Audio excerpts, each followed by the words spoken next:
Thokozani bogogo nomkhulu. Yazi umsebenzi ayikho eSouth Africa. Sinabantu abaningi abangasebenzi abazihlobo zethu abahlezi emakhaya, abayizingane zethu abahlezi emakhaya, abangasebenzi. Umuntu awufuna umsebenzi aphaphathe, umbuzo ukuthi ufuna nhloboni umsebenzi, athi noma yimuphi. Ngila e-airport njengamanje yena ugesi uhambile. So laba fowethu laba abarepha izinto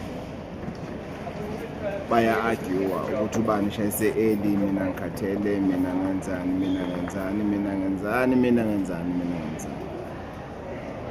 Ngisefoni ngaso sikhathi ngivala ifoni ngiyabacela, sanibona bafowethu benganjani nisisize, and then nizobuya-ke ni-debate-ke indaba zenu ukuthi ubani ukhekhelezile ini ngoba nina nikhona phambi kwethu, cela nisisize.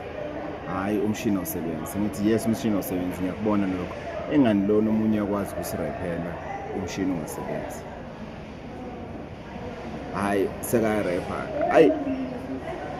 Ayithatha isukesi yami ayiphose phansi, ngikhalela amathambo kagogo lapha ngaphakathi, kodwa ngithi hayi ngizothini.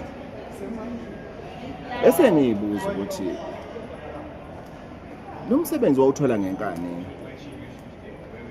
Wavuswa ngenkani embhedeni noma wavuka ngoba umbhede athi umanzi wasevuka wathi ake ngiyofuna umsebenzi ngoba nakho umbhede sengiwuchamela.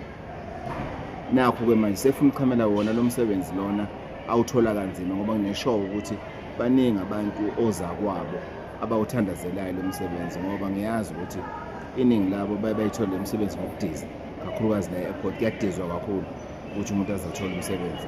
Kukhona nje abantu abanothile abahamba ngemoto ephezulu kabi ngokudizela nje ukuthi umuntu athole umsebenzi. Angikho lapho, sindaba yami leyo.